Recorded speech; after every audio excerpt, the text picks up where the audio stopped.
আচ্ছা, এইটা কখনো মনে হয়েছে কেন গঙ্গা প্রথমে শিবের জটাতেই নেমেছিলেন? এইটা একটা অভিশাপ যা বদলে দিয়েছিল পৃথিবীর ইতিহাস।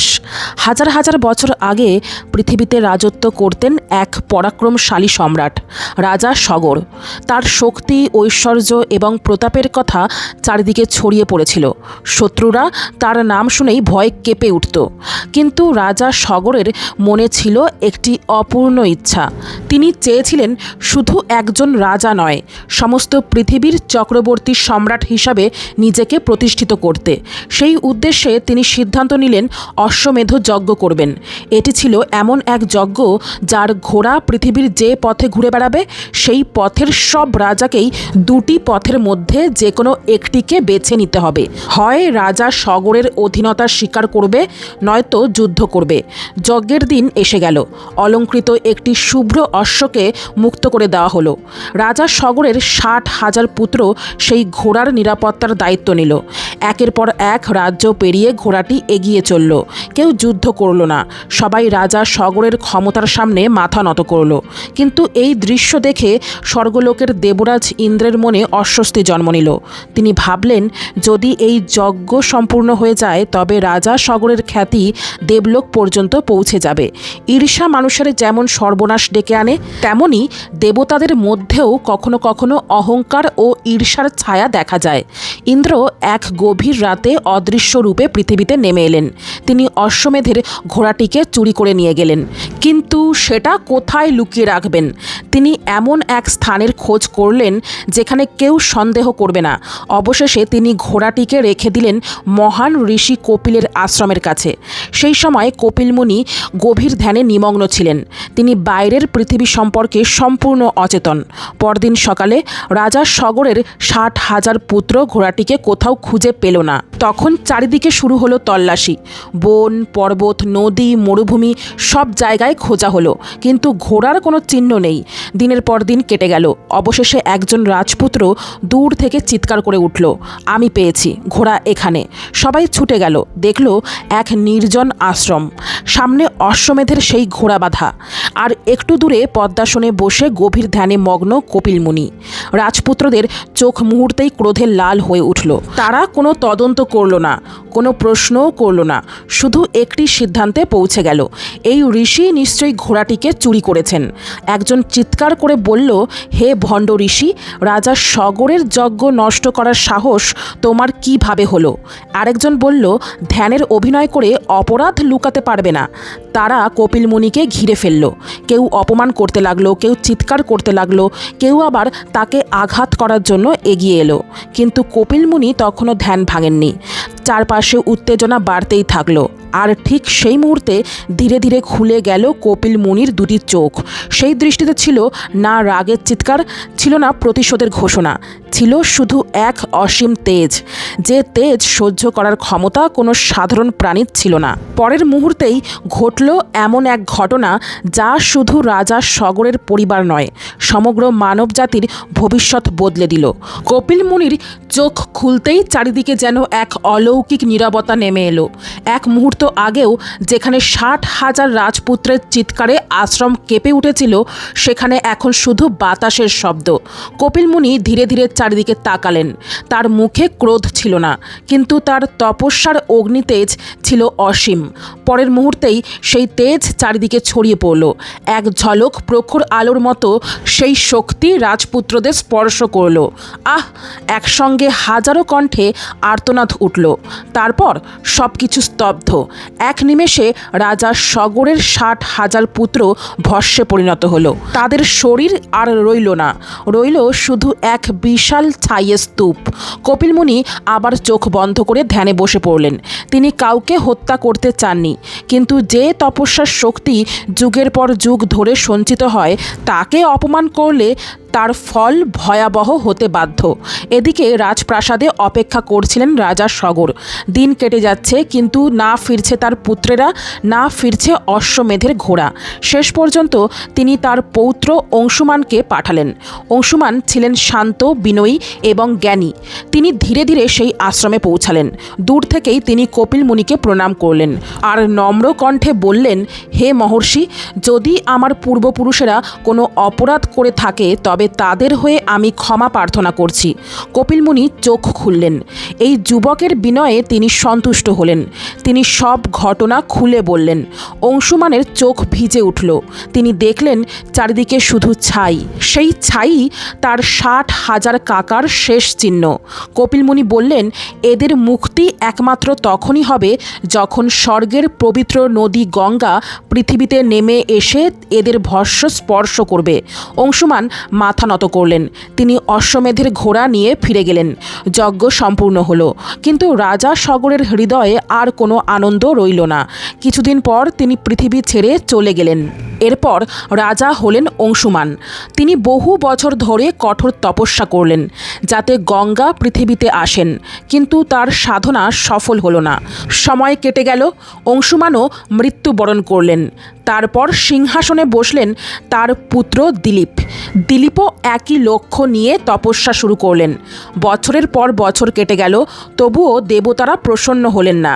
দিলীপও জীবনের শেষ পর্যন্ত ব্যর্থই রইলেন। তারপর জন্ম নিলেন এক রাজপুত্র, নাম ভগীরথ। ছোটবেলা থেকেই তিনি শুনতেন তার পূর্বপুরুষদের অসমাপ্ত কাহিনী। একদিন তিনি রাজগুরুকে জিজ্ঞেস করলেন, আমাদের রাজবংশে এত বিষাদের কারণ কি? রাজগুরু দীর্ঘশ্বাস ফেলে সব কথা বললেন। 60,000 পূর্বপুরুষ এখনও মুক্তি পাননি। তাদের আত্মা এখনও অপেক্ষা করছে গঙ্গার স্পর্শের জন্য। সেদিন থেকেই ভগীরথের জীবন বদলে গেল। তিনি ঠিক করলেন, আমি সফল না হয়ে ফিরব না। প্রয়োজন হলে সারা জীবন তপস্যা করব, কিন্তু গঙ্গাকে পৃথিবীতে আনবই। তিনি রাজমুকুট খুলে রাখলেন, রাজকীয় অলংকার ত্যাগ করলেন, রাজপ্রাসাদের বিলাসিতা ছেড়ে একা বেরিয়ে পড়লেন হিমালয়ের পথে। শুরু হলো এমন এক তপস্যা যার কথা আজও মানুষ শ্রদ্ধার সঙ্গে স্মরণ করে। বছরের পর বছর প্রচণ্ড রোদ, হাড় কাঁপানো শীত, অবিরাম বৃষ্টি কিছুই তাকে থামাতে পারল না। ভগীরথ এক পায়ে দাঁড়িয়ে কখনো উপবাস করছেন, কখনো গভীর ধ্যানে নিমগ্ন থেকে ব্রহ্মার আরাধনা করতে লাগলেন। 1000 বছর কেটে গেল। অবশেষে একদিন সমগ্র হিমালয় আলোকিত হয়ে উঠল। চারিদিকে শঙ্খধ্বনি, ফুলের বৃষ্টি, স্বর্গীয় সুগন্ধে ভরে উঠল পরিবেশ। ভগীরথ ধীরে ধীরে চোখ খুললেন। তার সামনে দাঁড়িয়ে আছেন সৃষ্টিকর্তা ব্রহ্মা, মুখে মৃদু হাসি। তিনি বললেন, ভগীরথ, তোমার তপস্যায় আমি সন্তুষ্ট। বলো, কি চাও? ভগীরথ হাত জড়ো করে মাথা নত করলেন। প্রভু, আমি কোনো রাজ্য চাই না, কোনো ধন চাই না, চাই শুধু মা গঙ্গা পৃথিবীতে নেমে এসে আমার পূর্বপুরুষদের মুক্তি দিন। ব্রহ্মা কিছুক্ষণ নীরব রইলেন। তারপর বললেন, তোমার ইচ্ছা পূরণ হবে, কিন্তু একটি বড় সমস্যা আছে। ভগীরথ বিস্মিত হয়ে জিজ্ঞেস করলেন, কি সমস্যা প্রভু? ব্রহ্মা বললেন, গঙ্গার প্রবল স্রোত সরাসরি স্বর্গ থেকে পৃথিবীতে নেমে এলে পৃথিবী সেই আঘাত সহ্য করতে পারবে না। পুরো পৃথিবী ভেঙে চুরমার হয়ে যাবে। ভগীরথের মুখ ফ্যাকাশে হয়ে গেল। তাহলে কি এত বছর তপস্যা বৃথা? ব্রহ্মা তখন শান্ত কণ্ঠে বললেন, এই কাজ একমাত্র একজনই করতে পারেন। ভগীরথ উৎকণ্ঠিত হয়ে জিজ্ঞেস করলেন, তিনি কে? ব্রহ্মার উত্তর, মহাদেব শিব। হিমালয়ের শীতল বাতাসে তখনও ব্রহ্মার কণ্ঠস্বর প্রতিধ্বনিত হচ্ছে, এই কাজ একমাত্র মহাদেব শিবই করতে পারবেন। ভগীরথ মাথা নত করলেন, কিন্তু তার মনে একটি প্রশ্ন ঘুরপাক খেতে লাগলো, যদি মহাদেবও আমার প্রার্থনা প্রত্যাখ্যান করেন? ব্রহ্মা যেন তার মনের কথা বুঝতে পারলেন। তিনি মৃদু হেসে বললেন, যে ভক্তের সংকল্প নিঃস্বার্থ, শিব তাকে কখনোই নিরাশ করেন না। কিন্তু মনে রেখো, শিবকে সন্তুষ্ট করা অত সহজ নয়। এই কথা বলেই ব্রহ্মা অন্তর্ধ্যান করলেন। ভগীরথ আবার শুরু করলেন তপস্যা। এবার আর ব্রহ্মার জন্য নয়, এবার মহাদেবের জন্য। তিনি হিমালয়ের আরও দুর্গম অঞ্চলে চলে গেলেন। চারিদিকে শুধুই বরফ, না খাবার, না আশ্রয়। দিনের পর দিন তিনি ধ্যানমগ্ন হয়ে রইলেন, কখনো এক পায়ে দাঁড়িয়ে, কখনো উপবাসে, কখনো নিঃশ্বাস নিয়ন্ত্রণ করে। ঋতু বদলাতে লাগলো, বরফও গলল, আবার জমেও গেল, গাছের পাতা ঝরল, আবার নতুন পাতাও এলো, কিন্তু ভগীরথের সংকল্প একটুকুও বদলালো না। কৈলাস পর্বতে তখন মা পার্বতী মহাদেবকে বললেন, স্বামী, একজন মানুষ বহু বছর ধরে শুধু আপনার জন্য তপস্যা করছে। মহাদেব চোখ বন্ধ করেই বললেন, আমি জানি। পার্বতী আবারও বললেন, তাহলে আপনি তাকে দর্শন দিচ্ছেন না কেন? শিব শান্তভাবে উত্তর দিলেন, যখন ভক্তের ধৈর্য পূর্ণতা পায় তখনই আশীর্বাদ সম্পূর্ণ হয়। অবশেষে সেই দিন এলো। ভগীরথের সামনে এক তীব্র আলোকরেখা দেখা দিল। চারদিকে ডমরুর শব্দ, পর্বত কেঁপে উঠল, বাতাসে ভেসে এলো ওং নমঃ শিবায় ধ্বনি। ধীরে ধীরে সেই আলোর মধ্য থেকে প্রকাশ পেলেন মহাদেব। জটাজুট, গলায় সাপ, কপালে অর্ধচন্দ্র, সারা দেহে ভস্ম। ভগীরথ মাটিতে লুটিয়ে পড়লেন, চোখে জল নিয়ে বললেন, প্রভু, আমার পূর্বপুরুষদের মুক্তির জন্য আমি মা গঙ্গাকে পৃথিবীতে আনতে চাইছি, কিন্তু তার স্রোত পৃথিবী সহ্য করতে পারবে না। আপনি ছাড়া আর কেউ তাকে ধারণ করতে পারবেন না। মহাদেব কিছুক্ষণ নীরব রইলেন, তারপর মৃদু হাসলেন। তোমার ইচ্ছা পূরণ হবে, আমি গঙ্গাকে ধারণ করব। ভগীরথ আনন্দে কেঁদে ফেললেন। এদিকে স্বর্গলোকে মা গঙ্গাকে সব কথা জানানো হলো। ব্রহ্মা বললেন, হে গঙ্গে, এখন তোমার পৃথিবীতে যাওয়ার সময় হয়েছে। গঙ্গা ছিলেন স্বর্গের সবচেয়ে পবিত্র ও গৌরবময় নদী। তার মনে এক মুহূর্তের জন্য অহংকার জেগে উঠল। তিনি মনে মনে ভাবলেন, আমি যখন স্বর্গ থেকে ঝাঁপিয়ে পড়ব তখন আমার স্রোতের শক্তিতে পৃথিবী তো বটেই, শিবও আমাকে সামলাতে পারবেন না। কিছু পুরাণে এই ঘটনাকে গঙ্গার অহংকারের প্রতীক হিসাবে বর্ণনা করা হয়েছে, যদিও বিভিন্ন পুরাণে বিবরণে কিছু পার্থক্য রয়েছে। গঙ্গা প্রবল বেগে পৃথিবীর দিকে ধাবিত হতে শুরু করলেন। তার গর্জনে আকাশ কেঁপে উঠল। দেবতারা বিস্ময়ে তাকিয়ে রইলেন। ভগীরথ অপেক্ষা করছেন। আজ তার জীবনের সবচেয়ে বড় স্বপ্ন পূরণ হতে চলেছে। কিন্তু মহাদেব, তিনি একটুও বিচলিত নন। তিনি শুধু আকাশের দিকে তাকিয়ে দাঁড়িয়ে আছেন। তার ঠোঁটে এক রহস্যময় শান্ত হাসি, কারণ তিনি জানতেন শক্তিকে নিয়ন্ত্রণ করতে হলে শক্তির চেয়ে বড় হতে হয়। আর সেই শিক্ষা গঙ্গা আজ নিজেই পেতে চলেছেন। ঠিক পরের মুহূর্তেই গঙ্গা বজ্রপাতের মতো মহাদেবের মাথার ওপর আছড়ে পড়লেন। আকাশ বিদীর্ণ করে বজ্রের গর্জনের মতো শব্দ তুলে মা গঙ্গা স্বর্গ থেকে পৃথিবীর দিকে ধেয়ে এলেন। তার জলরাশি যেন এক মহাসমুদ্র। দেবতারা নিঃশ্বাস বন্ধ করে তাকিয়ে আছেন। ঋষি মুনিরা ধ্যান ভেঙে আকাশের দিকে চেয়ে রইলেন। ভগীরথের হৃদয় তখন আনন্দ আর আশঙ্কায় কাঁপছে। আর মহাদেব, তিনি সম্পূর্ণ স্থির। তার চোখে কোনো ভয় নেই, কোনো উত্তেজনা নেই। মনে হচ্ছে তিনি বহু আগেই জানতেন আজ কি ঘটতে চলেছে। গঙ্গা মনে মনে বললেন, দেখি মহাদেব আমাকে কিভাবে সামলান। পরের মুহূর্তেই প্রলয়ের মতো বেগে তিনি মহাদেবের মাথার ওপর আছড়ে পড়লেন। কিন্তু যা ঘটল তা কেউ কল্পনাও করতে পারেনি। মহাদেব একটুও নড়লেন না। তিনি শুধু মৃদু হেসে নিজের জটাজুটকে সামান্য বিস্তৃত করলেন, আর সেই অসীম জটার ভেতর গঙ্গার সমস্ত জলরাশি মুহূর্তের মধ্যেই হারিয়ে গেল। বাইরে একটি ফোঁটা জলও বেরোলো না। চারিদিকে নীরবতা। গঙ্গা বিস্মিত। তিনি ভাবলেন, এ কি, আমি কোথায় এলাম? চারিদিকে শুধু অন্ধকার। অসংখ্য পাক খাওয়া জটার ভেতর তিনি পথ খুঁজতে লাগলেন। ডানে গেলেন, বামে গেলেন, উপরে উঠলেন, নিচে নামলেন, কিন্তু কোনো দিকেই বেরোনোর পথ নেই। যে গঙ্গা কয়েক মুহূর্ত আগেও নিজের শক্তি নিয়ে গর্ব করছিলেন, সেই গঙ্গাই এখন মহাদেবের জটার গোলকধাঁধায় বন্দী। দিন কেটে গেল। দেবতারা অপেক্ষা করছেন, ভগীরথ অপেক্ষা করছেন, কিন্তু পৃথিবীতে গঙ্গার এক ফোঁটা জলও এলো না। ভগীরথের মুখে আবার উদ্বেগের ছাপ। তিনি বুঝলেন মহাদেব গঙ্গাকে পৃথিবীতে নামিয়েছেন ঠিকই, কিন্তু তাকে মুক্ত করেননি। আবার শুরু হলো তপস্যা। এবার গঙ্গাকে আনার জন্য নয়, মহাদেবের কাছে প্রার্থনা করার জন্য। ভগীরথ কাঁদতে কাঁদতে বললেন, হে আশুতোষ, আপনি আমার প্রার্থনা গ্রহণ করেছেন, কিন্তু আমার পূর্বপুরুষদের মুক্তি এখনও হয়নি। যদি আপনার ইচ্ছা হয় তবে মা গঙ্গাকে পৃথিবীতে প্রবাহিত হওয়ার অনুমতি দিন। মহাদেব ভক্তের আরতি শুনলেন। তিনি ধীরে ধীরে চোখ খুললেন। তারপর জটার একটি অংশ আলাদা করে দিলেন। সেই মুহূর্তে জটার ভেতর থেকে একটি নির্মল জলধারা বেরিয়ে এলো। তারপর আরেকটি, তারপর আরও কয়েকটি। অহংকারে উন্মত্ত যে গঙ্গা নেমেছিলেন, তিনি আর আগের মতো নেই। এবার তার স্রোত শান্ত। বিনয়ী, কল্যাণময়। তিনি বুঝে গেছেন শক্তির আসল সৌন্দর্য ধ্বংসে নয়, সৃষ্টিতে। মহাদেব মৃদু কণ্ঠে বললেন, যাও গঙ্গে, আজ থেকে তুমি শুধু স্বর্গের নদী নও, তুমি পৃথিবীর জীবনধারা হবে, মানুষের পাপ মোচনের আশ্রয় হবে। গঙ্গা শ্রদ্ধায় মহাদেবকে প্রণাম করলেন, তারপর ভগীরথের পিছু পিছু পৃথিবীর পথে প্রবাহিত হতে শুরু করলেন। এই কারণেই তার আরেক নাম হলো ভাগীরথী, অর্থাৎ ভগীরথের প্রচেষ্টায় পৃথিবীতে আগত গঙ্গা। কিন্তু ভগীরথের যাত্রা তখনও শেষ হয়নি। সামনে তার জন্য অপেক্ষা করছিল আরেকটি অপ্রত্যাশিত ঘটনা। সামনে ভগীরথ, পেছনে কলকল ধ্বনি তুলে বয়ে চলেছেন গঙ্গা। দেবলোক থেকে ফুল ঝরছে, আকাশে শঙ্খধ্বনি। ঋষিমুনিরা বলছেন, ধন্য ভগীরথ, তার তপস্যাই আজ পৃথিবীকে গঙ্গার আশীর্বাদ এনে দিল। ভগীরথ এক মুহূর্ত থামলেন না। তার চোখে শুধু একটাই লক্ষ্য, যেখানে তার পূর্বপুরুষদের ভস্য পড়ে আছে সেখানে গঙ্গাকে পৌঁছে দিতে হবে। গঙ্গা যত এগোচ্ছিলেন ততই নতুন নতুন নদীর জন্ম হচ্ছিল, শুষ্ক ভূমি সবুজ হয়ে উঠছিল, পশু পাখি আনন্দে ছুটে আসছিল, মানুষ বিস্ময়ে বলছিল, এ যেন স্বর্গ নিজেই পৃথিবীতে নেমে এসেছে।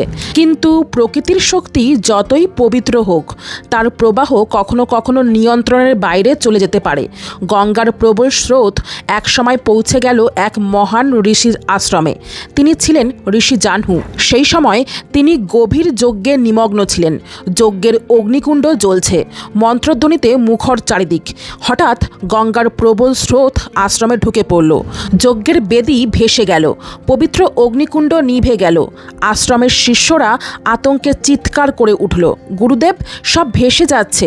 ঋষি জাহ্নু চোখ খুললেন। চারিদিকে ধ্বংসস্তূপ দেখে তার মুখ কঠোর হয়ে উঠল। তিনি বুঝলেন এই সব কিছুর কারণ গঙ্গার বেগ। ক্রোধে তিনি বললেন, যদি তোমার শক্তির অহংকার এখনও শেষ না হয়ে থাকে তবে আজ আমি তোমাকে থামাবো। তারপর যা ঘটল তা দেখে দেবতারাও স্তব্ধ হয়ে গেলেন। ঋষি জাহ্নু তার যোগশক্তি দিয়ে পুরো গঙ্গার জল এক নিমেষে পান করে ফেললেন। হ্যাঁ, এক বিশাল নদী মুহূর্তের মধ্যেই অদৃশ্য হয়ে গেল। পৃথিবী আবার শুকিয়ে গেল। ভগীরথ পেছনে তাকিয়ে দেখলেন গঙ্গা নেই। তিনি হতবাক। এত বছরের তপস্যা, এত কষ্ট, সব কি আবার শেষ হয়ে গেল?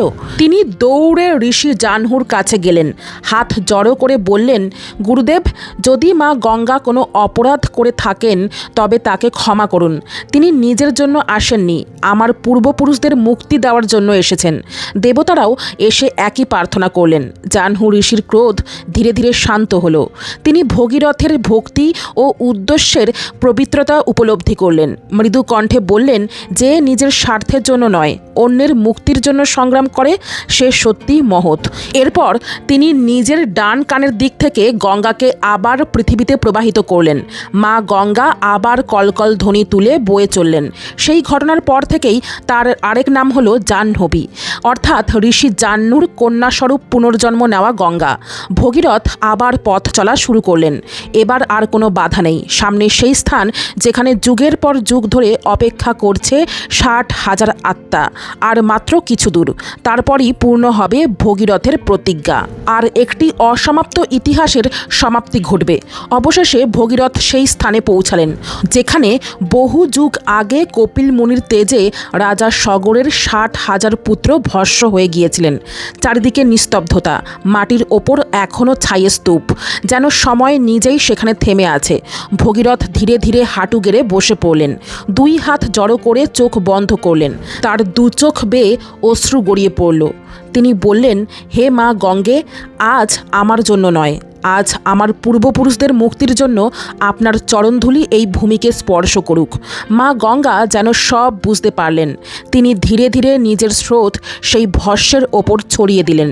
ঠিক সেই মুহূর্তে চারিদিকে এক অপূর্ব আলো ছড়িয়ে পড়ল। আকাশ থেকে ফুল বর্ষিত হতে লাগলো। দেবতারা শঙ্খধ্বনি করলেন। ঋষি মুনিরা বেদমন্ত্র উচ্চারণ করতে লাগলেন।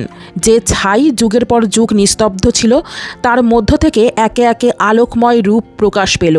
রাজা সগরের 60,000 পুত্র, তাদের মুখে আর কষ্ট নেই, আর অপেক্ষা নেই। তারা হাত জড়ো করে ভগীরথের দিকে তাকিয়ে বললেন, তোমার ত্যাগ আমাদের মুক্তি দিল, আমরা তোমার কাছে চিরঋণী। এরপর তারা মা গঙ্গাকে প্রণাম করলেন, মহাদেবকে স্মরণ করলেন। ধীরে ধীরে তাদের আত্মা স্বর্গলোকে গমন করল। ভগীরথ নতজানু হয়ে মাটিতে বসে রইলেন। আজ তার প্রতিজ্ঞা পূর্ণ হয়েছে। ঠিক তখনই আকাশবাণী শোনা গেল, আজ থেকে যে কোনো অসম্ভব কাজ ধৈর্য, ত্যাগ ও অক্লান্ত পরিশ্রমে সম্পন্ন করা হবে। মানুষ তাকে ভাগীরথ প্রচেষ্টা বলে স্মরণ করবে। এই কারণেই আজও বাংলা ভাষায় আমরা বলি ভাগীরথ প্রচেষ্টা, অর্থাৎ এমন প্রচেষ্টা যা প্রায় অসম্ভব কাজকেও সম্ভব করে। মহাদেব কৈলাস থেকে সব দেখছিলেন। মা পার্বতী মৃদু হেসে বললেন, স্বামী, আপনি যদি গঙ্গাকে জটায় ধারণ না করতেন তবে পৃথিবী আজ ধ্বংস হয়ে যেত। মহাদেব শান্ত কণ্ঠে উত্তর দিলেন, শক্তি তখনই কল্যাণময় হয় যখন তার সঙ্গে থাকে সংযম। মা গঙ্গা তখন থেকে শুধু নদী নন, তিনি হয়ে উঠলেন বিশ্বাসের প্রতীক, করুণার প্রতীক, পবিত্রতার প্রতীক।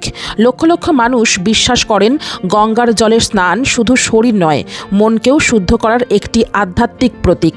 বিভিন্ন ধর্মীয় গ্রন্থ ও আচার অনুষ্ঠানে গঙ্গাকে সেই কারণেই বিশেষ মর্যাদা দেওয়া হয়েছে। বন্ধুরা, এই কারণেই মা গঙ্গা প্রথমে মহাদেবের জটায় নেমেছিলেন।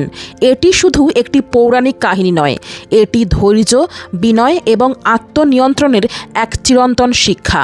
ওং নমঃ শিবায়।